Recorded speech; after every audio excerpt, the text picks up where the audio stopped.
Hello again, fellow small model collectors. Today we have a little mechanical suit that are supposed to be for people. And this is developed by a guy, Kao Yokoyama. He created an entire universe called Maschinen Krieger, which is basically like an alternate universe where humans would have robotic suits, kind of like themed after World War II vehicles from Germany. So that's my impression. Anyways, there's a line of these toys called SAFS, and this is a Snowman version. And look, it cost $5 back, I'm guessing, in 2002. Okay. There's some Japanese text here. Hobby base, I think, is a search term you can use if you want to track these things down. Okay. And yellowsubmarine.co.jp. Never heard of that one. Okay. A little blister. So we're not going to expect too much articulation from this guy. I mean, the thing costs less than $5 back then. So it's just like a figurine. But you can actually buy model kits, like 1/35th scale, I think they are, and obviously people totally detail them out, and they can have opening hatches and stuff like that, or something. Anyways, back to this guy. So we have two alternate arms. Seems like, well, let's go over the figure first, get some better light in here. So it's a very dull white. It's not a glossy. It's not glossy white, so that's nice. There's some like warning text or something on here. I don't know if it's actually supposed to be legible or it is actually English. I didn't know if they used a fake language in this universe, but yeah, some of it, at least warning, is legible.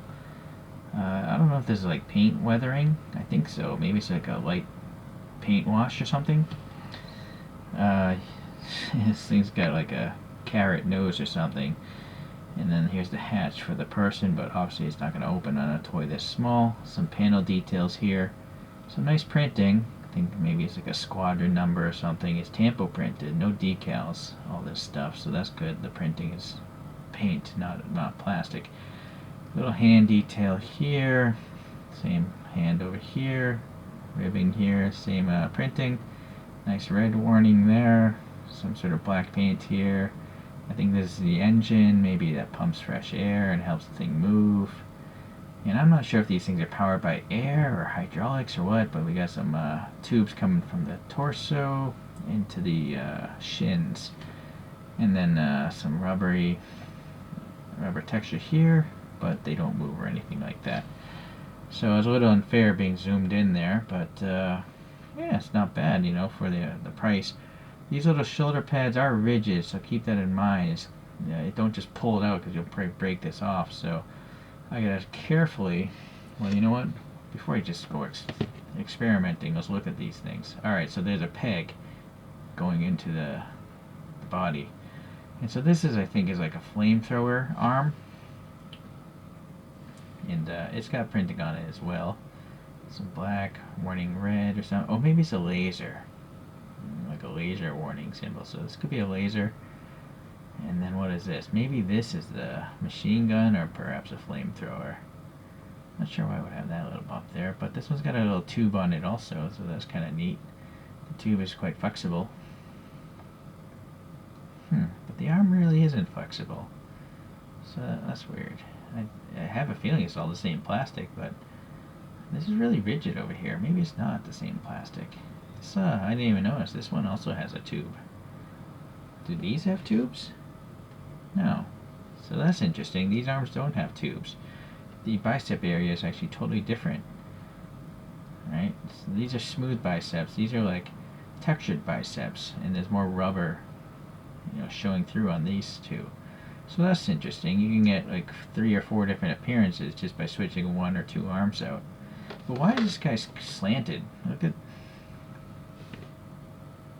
No, well, I don't know. I think he's like listing off to the side a little bit. So maybe when it's pulled out of the mold, or wait, oh yeah, never mind. I forgot. Some of these things do move. So there's pegs in there. Yeah. Okay, so that might be able to be corrected, the posture. See, that looks a little bit better. Spread out his legs. Alright.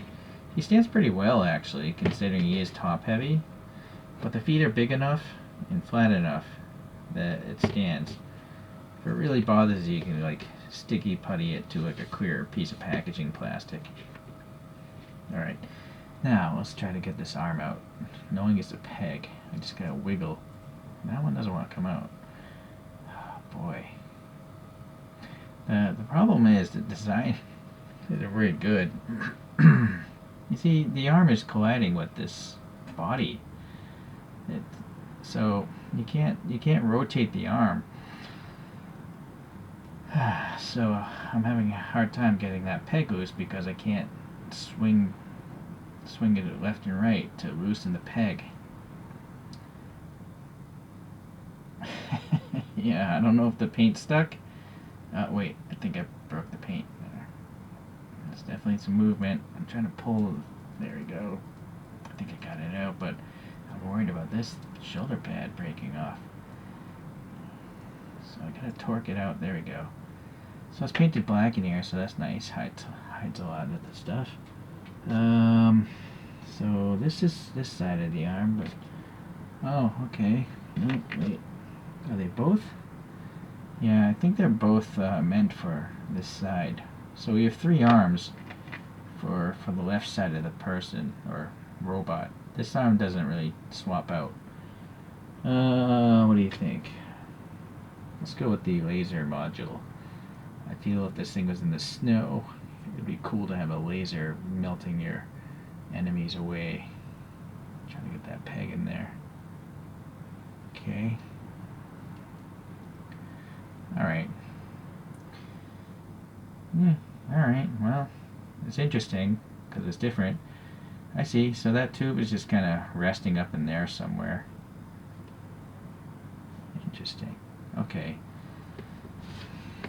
Like I said, the thing was less than $5 when it's brand new, so you can't expect too much. Let's compare it to a few other toys. Let me get a different vantage point here. Over one. More humanized perspective. Okay. So I have some other models from this line. And so I bought these at a used toy store. And these are the regular military versions. This one has the same body, it seems, pretty much. Ooh, let's see. Let me change the stance with the legs.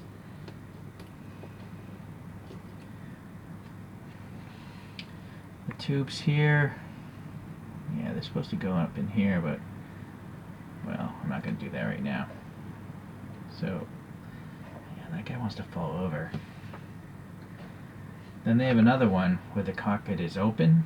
It can't move or anything like that. That one's much more stable. I don't know why this guy's... he's crouching forward a lot more.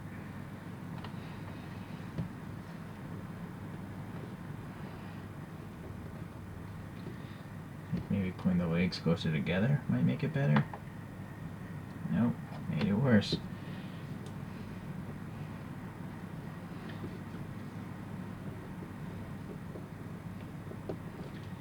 Nope, I don't know, that guy's gonna probably fall again.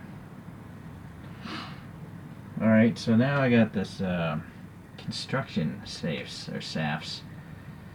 This one, excuse me, that's a police one maybe? No, this is a police one. So I guess that must be a Gatling gun and a searchlight or something like that. Did it say on the box what scale these are? I have a feeling these are 1/48 scale. But I can't remember the video I did on the past. I have so many videos now, I can't remember, sorry. This one is called a Melozine, I think. And it's just a totally different design, and it's glow-in-the-dark Halloween style.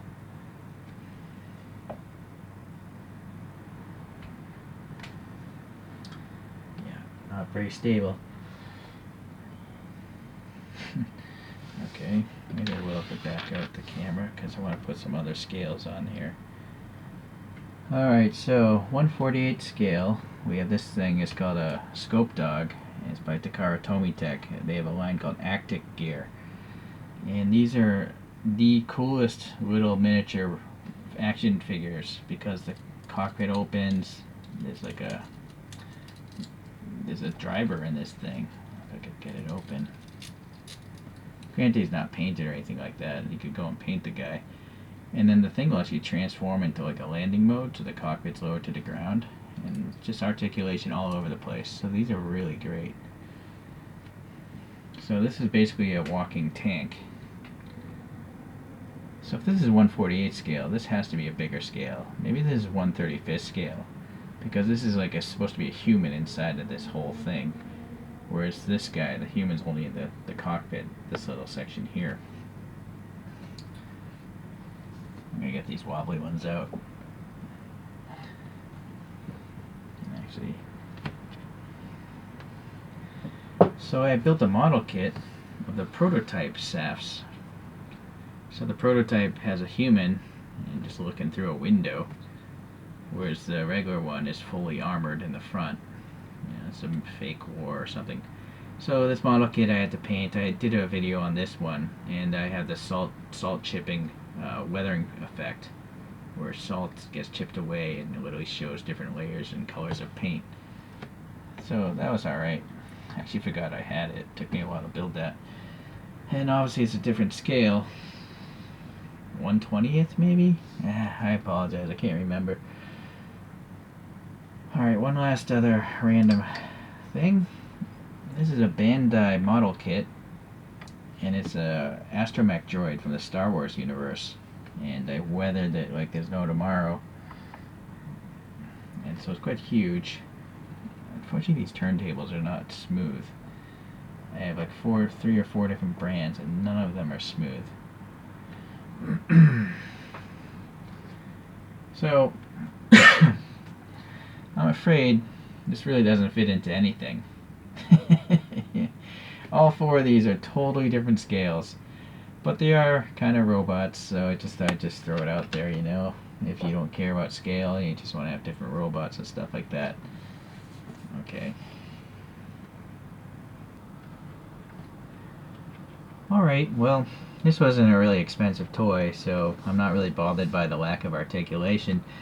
And the paint isn't even applied very well, in my opinion. Like the gray on the backpack isn't really painted well. It almost looks like it was hand painted without any templates or masking at all. But again, we look back at the original price, not so bad. Okay, well, it's an interesting looking robot in general. I'm not really motivated to make a model kit of this. They're just too big.